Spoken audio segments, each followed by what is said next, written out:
Comment prendre l'avion, deuxième partie. Sur la première partie, qu'on vous invite vivement à regarder, si ce n'est pas encore fait. On a détaillé toutes les étapes par lesquelles chaque voyageur doit passer jusqu'au décollage de son vol. La préparation de vos valises, avec un récapitulatif des choses interdites dans vos bagages, l'arrivée à l'aéroport, l'enregistrement, le contrôle de sécurité, l'embarquement, et on s'est arrêté sur le décollage. Aujourd'hui on va voir comment va se passer votre vol, l'atterrissage, comment prendre une escale, et enfin le contrôle aux frontières à votre arrivée.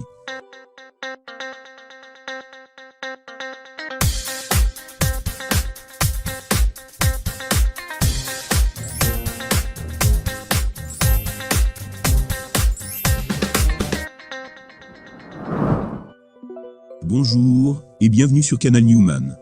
On va reprendre cette deuxième partie, quelques minutes avant le décollage. D'abord l'avion va se positionner au bout de la piste. Puis le pilote va attendre le feu vert depuis la tour de contrôle. Dès que vous allez entendre un bruit fort depuis les réacteurs, cela signifie que le décollage est imminent. Ensuite l'avion se lance sur la piste en accélérant de plus en plus, jusqu'à atteindre une vitesse d'environ 300 km/h. Et c'est généralement à ce moment-là qu'on commence à ressentir une angoisse plus ou moins grande, tout dépendant de chacun, habitué ou pas au voyage. Notamment lorsqu'on arrive au moment où l'avion quitte le sol. On ressent un flottement dans le vide et une boule au ventre. On vous décrit ce moment, juste pour vous familiariser avec, et pour savoir que cela n'a rien d'anormal. Le décollage nous fait toujours vivre des sensations fortes. Juste après le décollage, l'avion va pencher légèrement à gauche ou à droite, tout dépend de la direction de votre destination. Puis il va se stabiliser, et vous allez totalement oublier que vous êtes à des milliers de mètres au-dessus du sol. Après 40 à 60 minutes de vol, les hôtesses passeront vous offrir une boisson, puis vous amèneront un plateau repas ou un snack. Sur les vols long courriers, ce service est généralement inclus dans le prix de votre billet. Cependant, sur les vols low cost, tout est payant, même la petite bouteille d'eau, il faudra la payer. Pour passer le temps, pensez aussi à bien charger votre téléphone ou tablette, afin de regarder un film, ou votre série préférée, jouer, ou juste écouter de la musique. Malgré cela, le temps pourra vous paraître long, et vos yeux en auront marre de l'écran. Pensez à avoir aussi quelque chose à lire. Un autre conseil non négligeable aussi, c'est de penser à porter des vêtements confortables, surtout lorsqu'il s'agit d'un vol long courrier. Car vous aurez à passer plus de 6 heures dans l'avion. Toutes les 2 à 3 heures, il est important de vous lever et de marcher régulièrement pour vous dégourdir les jambes. Faites des allers-retours dans les couloirs de l'avion, ou juste un petit passage aux toilettes pour vous rafraîchir un peu. Environ 20 à 30 minutes avant l'atterrissage, le commandant de bord vous annonce qu'il amorce la descente de l'avion. Et à ce moment-là, chacun doit rejoindre sa place et attacher sa ceinture. Une fois que l'avion aura touché le sol, il faut attendre encore 10 à 30 minutes avant de pouvoir sortir. Car l'avion doit encore rouler jusqu'à son poste de stationnement, puis attendre que la passerelle soit rapprochée, et enfin que le chef de cabine ouvre la porte. Généralement, les voyageurs sortent à tour de rôle, selon leur place dans l'avion. Mais il peut y avoir quelques exceptions, notamment si vous avez une escale à prendre. Si au moment de l'atterrissage, vous voyez que vous avez moins d'une heure pour prendre votre second vol, alors n'hésitez surtout pas à demander à l'hôtesse ou au steward de sortir parmi les premiers, en lui expliquant que vous n'avez pas beaucoup de temps pour embarquer sur votre second vol.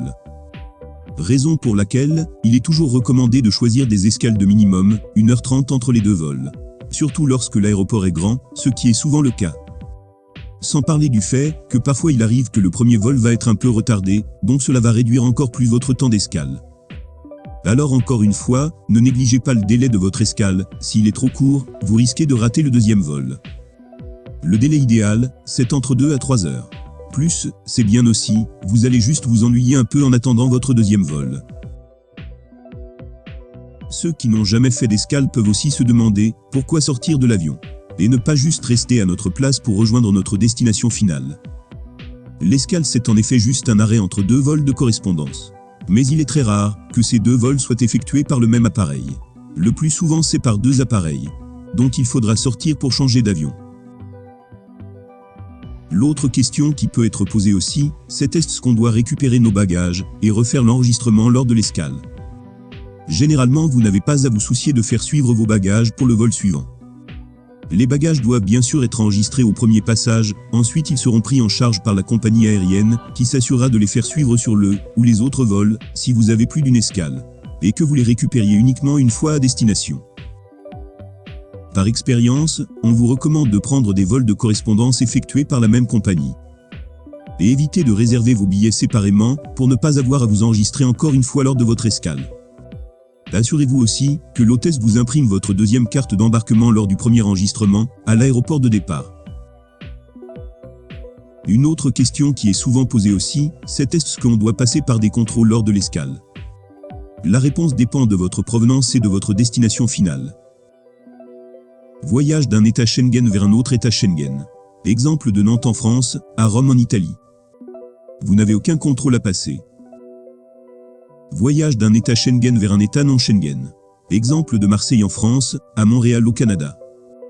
Dans ce cas, vous devez passer par un contrôle de passeport lors de votre escale. Voyage d'un État non Schengen vers un État Schengen. Exemple de Casablanca au Maroc, à Varsovie en Pologne. Lors de votre escale, vous devez passer un contrôle de passeport et de sûreté. Voyage d'un État non Schengen vers un autre État non Schengen. Exemple d'Alger en Algérie, à New York aux États-Unis. Vous devez passer un contrôle de sûreté, mais le contrôle de passeport ou de visa ne sont pas nécessaires. Cependant, dans tous les cas de figure, si vous devez quitter la zone de transit pour récupérer vos bagages et où vous enregistrez, le passage par la police aux frontières est nécessaire. Maintenant qu'on a vu pratiquement tous les cas de figure concernant l'escale, revenons à notre sortie d'avion. Dès que le chef de cabine aura ouvert la porte, les passagers commencent à sortir l'un après l'autre. Surtout n'oubliez pas de bien vérifier que vous n'oubliez rien dans l'avion. Généralement, il faut compter environ 15 minutes entre le premier et le dernier passager à quitter l'avion. Voilà pourquoi il vaut mieux demander à sortir en premier si vous avez un vol en correspondance dans moins d'une heure. Il arrive parfois que dès votre sortie d'avion, des agents demandent à contrôler votre passeport. Une fois que vous êtes sorti de l'avion, vous n'avez qu'à suivre la signalétique. Deux circuits s'offrent à vous. Le circuit sortie bagages. Circuit que vous devez suivre pour récupérer vos bagages si vous êtes déjà arrivé à votre destination et que vous n'avez aucun vol de correspondance. Mais juste avant de récupérer vos bagages, vous devez d'abord passer par un contrôle douanier. On y reviendra un peu plus en détail à la fin de cette vidéo. Quant à ceux qui ont une escale, ils n'ont qu'à suivre le circuit de correspondance. Là aussi, rassurez-vous, comme tous les aéroports du monde, la signalétique est très facile à comprendre et à suivre. Dans le cas d'un vol de correspondance, et vous êtes un peu en retard, n'hésitez pas à courir, tout en suivant la signalétique. Ce n'est pas interdit. Par contre, courir pour aller récupérer vos bagages va vous donner un air un peu suspect. Sur le circuit de correspondance, le but c'est de rejoindre la porte d'embarquement de votre vol suivant. Le numéro de cette porte est indiqué sur votre seconde carte d'embarquement, le boarding gate en anglais. Juste pensez à vérifier que le numéro de votre porte d'embarquement n'a pas changé sur le panneau des départs. Ce panneau est constamment actualisé. La suite c'est exactement la même chose que lors de votre premier embarquement. Alors on passe directement à votre arrivée à destination et à la récupération de vos bagages. Une fois arrivé à l'aéroport de destination, vous suivez le circuit sortie bagages. Mais juste avant, un dernier contrôle aux frontières. En réalité, c'est plus qu'un simple contrôle, c'est un véritable examen de passage. En effet, même si vous êtes en possession d'un visa touristique, l'agent de contrôle peut vous interdire l'accès et vous renvoyer dans votre pays d'origine. Quelle que soit votre destination, un État Schengen, le Canada ou même les États-Unis, les questions qui vous seront posées sont pratiquement toujours les mêmes. L'objet de votre visite. La durée de votre séjour. Avez-vous un hébergement ou une réservation d'hôtel? Votre billet d'avion est en aller simple ou en aller-retour? Combien d'argent liquide avez-vous sur vous? Ces questions reviennent pratiquement à chaque fois, notamment lorsqu'il s'agit d'un voyage touristique. S'il s'agit d'une immigration, telle que la DV Loterie, ils vont surtout vérifier que tous vos documents sont en règle. Et vous demander, est-ce que vous gardez la même adresse aux USA que celle remplie sur votre DS 260? Ou bien voulez-vous changer d'adresse pour vous envoyer votre carte verte? Pour les touristes, il vous suffit juste de répondre posément et poliment, et avoir tous les documents nécessaires en votre possession. L'objet de votre visite est touristique ou visite à des amis.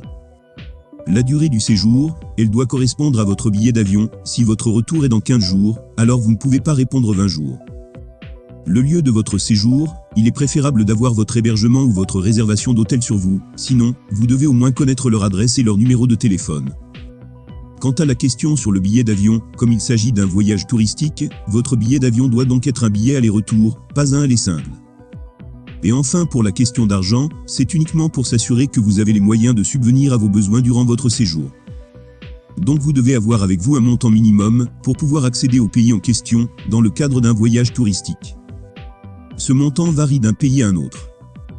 Voici quelques exemples.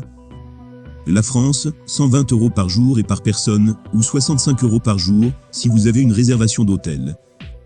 L'Espagne, environ 65 € par jour et par personne. L'Italie, en moyenne 45 € par jour sont requis pour être autorisé à accéder au sol italien, dans le cadre d'un voyage touristique. L'Allemagne, c'est au cas par cas.